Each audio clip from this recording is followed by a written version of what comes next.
This is the Fifth Estate Winning Headlines, your media police post. In this segment, we summarize some of the headlines that you might have missed this morning, but we also take a look at the political pieces that we call cartoons in this country. Today is the 9th of October 2020 and I am 2J. I'm Tom. And I am GK. In case you missed the headlines, here they are. In the Daily Nation, storm in cabinet, RUTO told to quit. In the Standard, I'm still the same fighter. And in the Star, Kikuyu elders to endorse Raila at his Bondo home. Let us begin with the storm in the teacup, the cabinet teacup. Yes, storm in cabinet, RUTO told to quit. So apparently yesterday, cabinet met and Uhuru Kenyatta chaired the session and it was frosty. It was stormy. That's what the nation is telling us. Yeah. And the president gave latitude to his ministers to air out their grievances with the DP. And some things, this is according to the nation, and the ministers were not very happy, and apparently they told him to quit. Now, So it was the roast of William Ruto. it was like a barbecue of A sorts. flogging. Now, for a man who wants power so bad, he should have read the manual a little bit earlier than that. Should have read the 48 laws of power. And in this book, he broke 2 laws. Law number 1 that we all know is never outshine your master. But the second law that he broke was law number 24 that reads, play the perfect courtier. Never affect friendliness and intimacy with your master. Never criticize those above you directly. Do not be the court cynic. Be self-observant. Master emotions. And be the source of pleasure. That's all he needed to be. You want him to be the Jubilee clown. I mean, jester. I mean, just be a jester, you know. But look, I think gloves are off. The line has been drawn. Yeah. And let's see how this. But I do not think he'll actually end up being deputy president by the end of this year. You think so? Yeah. Well, That is your prediction. I don't think he should quit. I don't think this qualifies for him to quit being a deputy president. Maybe he doesn't have to quit. Maybe he'll be forced out. Okay, so you're basically talking impeachment. Yeah.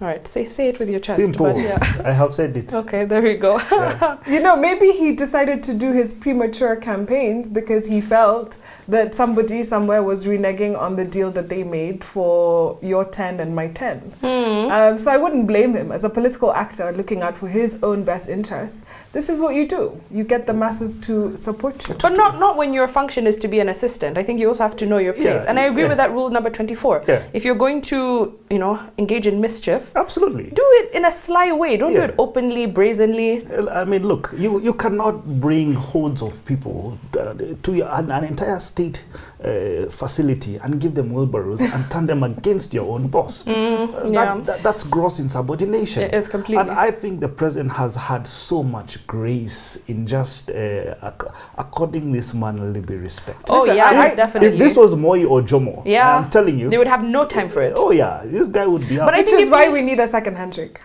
Or a third But I handshake. think if we use the logic of some of our favorite books, Yeah. we go to Sun Tzu and we look at the Tao of Paradox. Yeah. When you are small, appear big. When you're big, appear small. Yeah. So the president is really, the deputy president is really trying to play a big game. Yeah. So what do we infer from that? He has nothing. You know what? He's trying to beat his chest, appear more confident than he actually is. Yes. Because he knows that he has no legs to stand on. So good for him. Well, I think if Jubilee are going to make these accusations and want him to leave and insubordination and things like that, I think somebody somewhere needs to outline where the betrayal happened and what happened. Because I feel like he, as a political actor, is actually is doing the right thing for him. I think if in anything happened, it's not President Uhuru Kenyatta who caused it. It's something that must have happened to President Uhuru Kenyatta. Well, let us not speculate. We have we have license to speculate. You can speculate. I can speculate. We all can speculate. Okay. Anybody can speculate. We have a 3-part criteria that we are going to use to break down the headlines. We will ask ourselves, is it topical or speculative? Is it repetitive or groundbreaking? And is it thoughtful or just plain lazy? This is a topical one. Very catchy. I like it. Whether it's groundbreaking or not, I think it's catchy. let's park it. Yes. All right. So in the Standard, I am still the same fighter. Says Raila Odinga. This is an exclusive interview that he did with The Standard. And he is basically outlining, as the headline says, that he's still the same fighter. They talk about how, to his critics, he is not the same Raila he used to be. He's silent on the economy, silent on the pandemic, silent on corruption, but he says that he's just being loyal to the handshake. And two important things that I think came out of the article. One is that the handshake was not an exclusive deal between just him and the president. RUTO was very much involved. He says that was he though? RUTO himself, RUTO himself has said the same. He said that. He said that in that he has been aware of what is going on. He has not been left, he's not third wheeling. He's very much part of the conversation. He's just chosen not to be a part of it. Exactly, which I think is quite deceptive on his part. And the second thing he says, and I quote, Jaramogi was a vice president, and when he found it untenable to stay in government, he stepped aside. He's telling, the deputy president himself, if he feels that he has been excluded from government, there's the door. Absolutely. So stop whining about it. Stop being aggressive.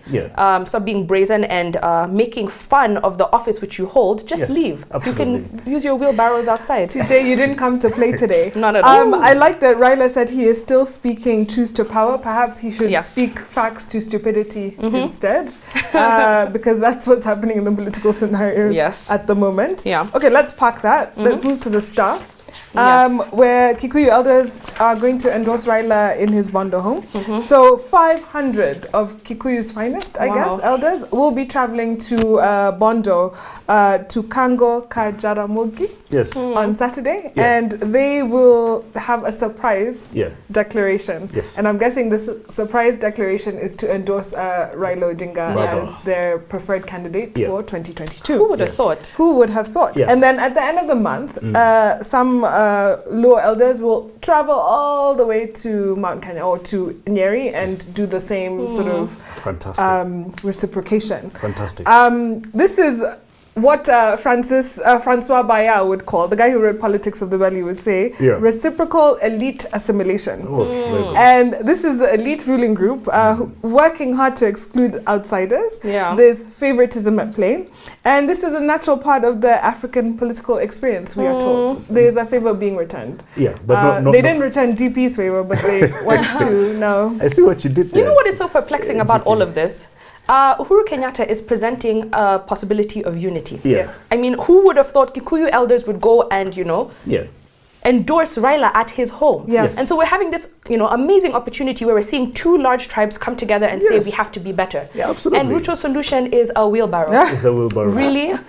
Interesting. And I know Kikuyus will be so angry at this move. They can sit on a pin, and we've told them many times that this coming election, you actually do not matter. Not needed. All you just need is 6% of Gema vote, which is about 800,000 Korinos. Or if you so want to vote for Raila Odinga, you might choose to do it. Raila Odinga and the system will push this thing through. Wow. Okay, so guys, who do we give our winning headline? Is it the storm in cabinet? The Nation. Yeah, I like the Nation headline. But I also love the Star because I think it's a historic headline, isn't it? Yes. Absolutely. However, I think we go with the Daily Nation. Daily Nation, agreed. There you have it. Daily Nation gives us our winning headline. Onto the political pieces that we call cartoons in this country, where we also have a three-part criteria. We ask ourselves, is it humorous or dry? Is it satirical or pessimistic? And is it effective or just plain lazy? You have a caricature of Deputy President William Ruto standing on a wheelbarrow, and he has been stopped from entering, I think I would believe, a military base. And the barrier is labeled "No wheelbarrows beyond this point," and the guy behind him is a soldier. And there's a sign on it, which is him sitting in a wheelbarrow, as he did at that event. Absolutely. And it's like no entry. Absolutely. This one not allowed. Absolutely. And do you think this is with regard to what the system has done to him and said, look, you cannot hold more rallies and meetings out there? I think so. Maybe, but I think it was a precaution and it was a wise one to make. I think 2 lives are too many. Too many? Yeah. I mean, you cannot die for wheelbarrows. No, not at all. Exactly. It's ridiculous. Okay, humorous cartoon. Yes. In the Standard, we have a caricature of Magoha with a rungo, a club that says "My PhD." And he appears to be heading to a school opening day. And the cartoon, I think, is implying the backlash. Did you guys see where his mask is? He's wearing it on his bum. I just noticed that. Oh my goodness. Yeah.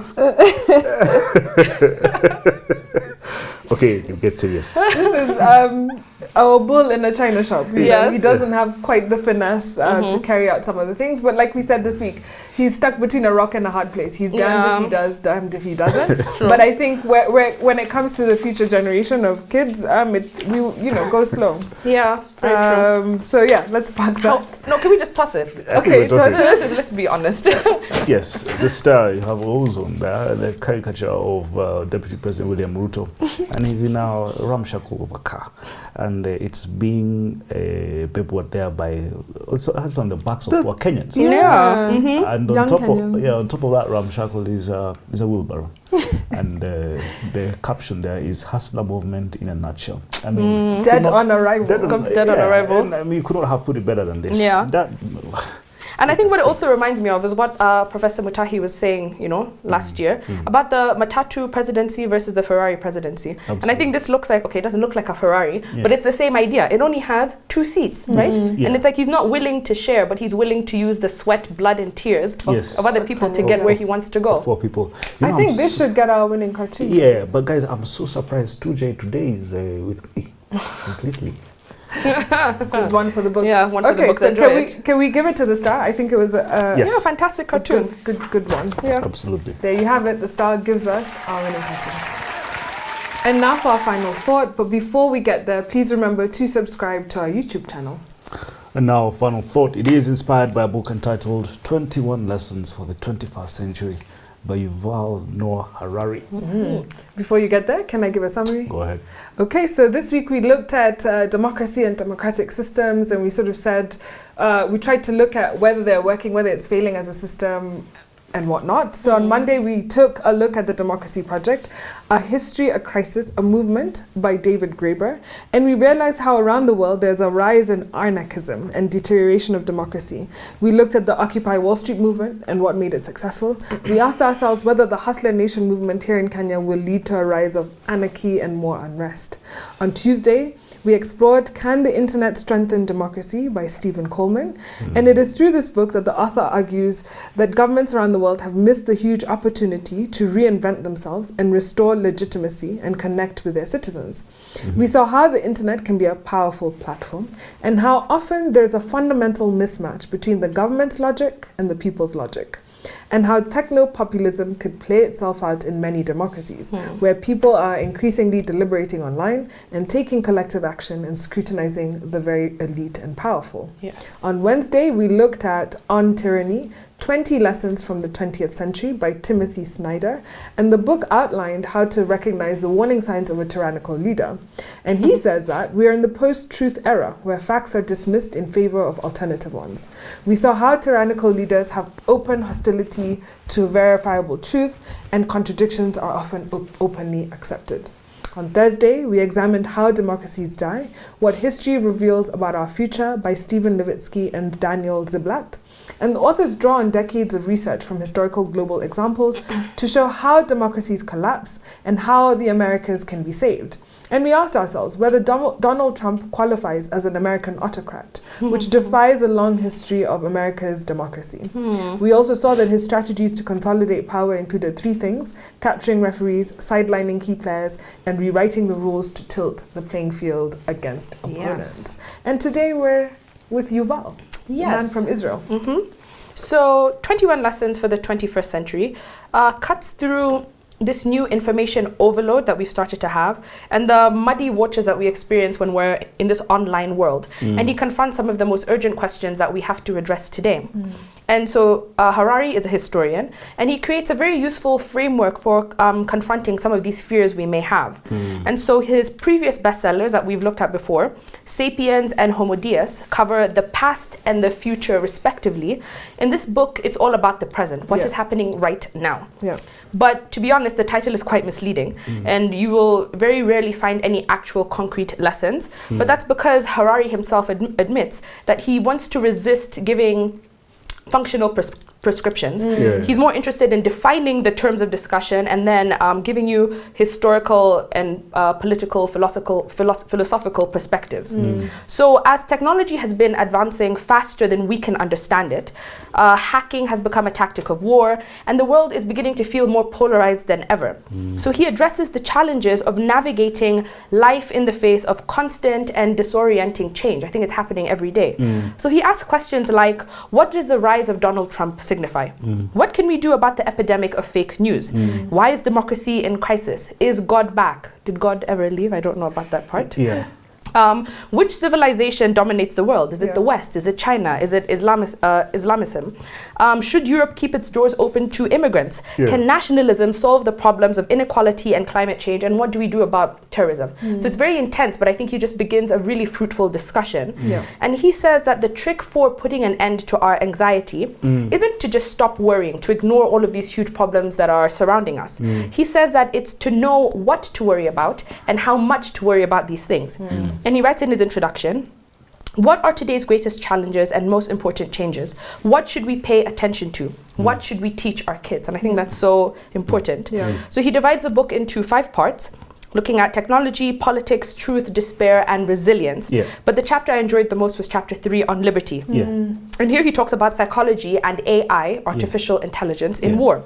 So he says that on March 16th, 1968, a company of American soldiers went crazy in the South Vietnamese village of My Lai. And they massacred 400 civilians for absolutely no reason. And this was a war crime initiated by American army forces that had been involved in the guerrilla warfare for several months. So what happened is they broke, they snapped, and so it was a function of human emotions. It was a bit too much. But he says that if the US had killer robots in Vietnam instead, the massacre would have never happened.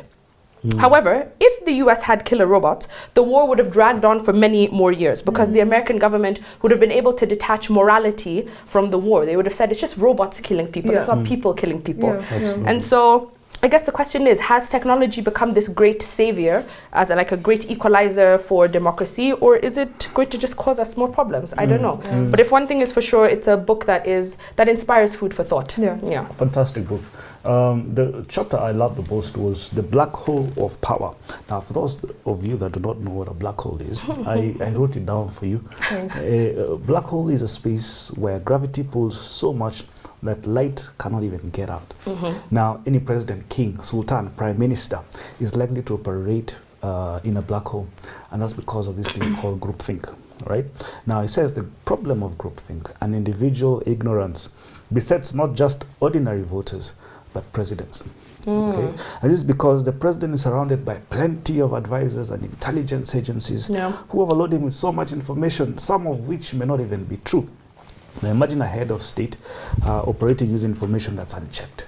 Imagine a head of state who jets in from Paris, and there's a crisis there, and he asks his handlers, well, what happened during the weekend? And he gets all manner of information. Absolutely no way of knowing what was true or what is not. Now he says that great power thus acts like a black hole that warps the space around it. The closer you get, the more twisted everything becomes. Each word is made extra heavy upon entering your orbit, and each person you see tries to flatter you, tries to appease you, or get something from you. Now, how do you get away from, or how do you escape this black hole? Now, he says if you really want to escape the black hole of power, go to the periphery. Reason being, revolutionary knowledge rarely makes it to the center because the center is built on existing knowledge. Now, the guardians of the old order usually determine who gets the center of power, and they tend to block the carriers of this revolutionary knowledge. Now, we have a very good example of this. If you have noticed President Uhuru Kenyatta in the last 2 years, he has discarded every little political baggage he has around him, including governor of Nairobi, including the deputy president as well. And that's because they probably, surround him with all manner of politics, and it gets in the way of the work being done. And that is why the military has become a solution. You see, if you can revamp 83 trucks at a cost of 22 million shillings, the cost of one truck, if you can refurbish a railway from Nairobi to Nanyuki and one from Nakuru to Kisumu and have an entire port working at a fraction of the cost, then it tells you he has discarded the political baggage that was bringing him down. And he has gone to the periphery where he has found revolutionary knowledge. Wow. I like that thought. I did not know you were going to make a case for the military. I like it. Yeah, two, apparently I'm on your side today. In the final thoughts. Yeah, no, I like the idea of the periphery. Okay, cool. So in chapter 4, he speaks of equality, and he asks us, and he proposes that those who own the future own the data, own your future. And so he gives a story or chronicles how humankind and societies have evolved over time. And he said that as humans gained ownership of land, animals, plants, and tools, the hierarchy of societies started to emerge. And small elites started to monopolize great and immense wealth, generation over generation. And we see that today as globalization has taken hold. We know that the richest 1% of the population own half the world's wealth. Even more alarmingly, he says, is the richest 100 people together own more than the poorest 4 billion. So it's quite stark. But we've also become a society that's obsessed with inequality. And so with this has seen the rise of sort of populist resentment of the elites.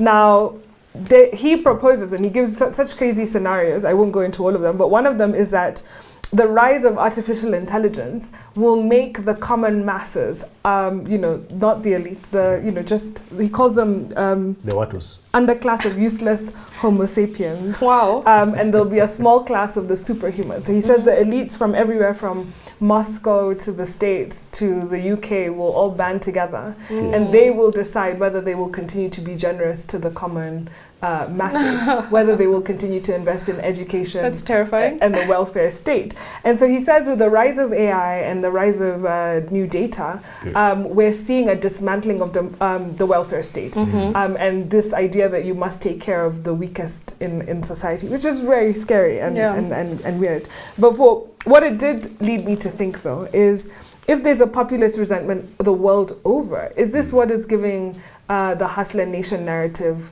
sort of more momentum? Because people increasingly see the inequality in society and they're bandying together. And DP has given them that cause. Anyway, in the end of that chapter, he says the key to all this is to regulate the ownership of data, which is also another cause of contention, because we've seen the likes of Cambridge Analytica and Facebook. They owned our data. We gave it to them willingly. But do we now want governments owning that data and manipulating it for political means? Even scarier. But food for thought. I really like Yuval as an author. So on a day where we had a winning headline from the Daily Nation and a winning cartoon from the Star, I want to leave you with a quote from his book. Politicians are a bit like musicians, and the instrument they play on is the human, emotional, and biochemical system. They give a speech, and there is a wave of fear in the country. They do a tweet, and there is an explosion of hatred. Once politicians can press our emotional buttons directly, generating anxiety, hatred, maybe joy, sometimes boredom, and if they can do this at will enough times, politics will become a mere emotional circus. So stay woke. Make sure you know where you're putting your data if you have a choice. But have a lovely weekend. Subscribe to our YouTube channel, and don't forget to find us on TV. We're on GoTV, Prime Free to Air, and StarTimes.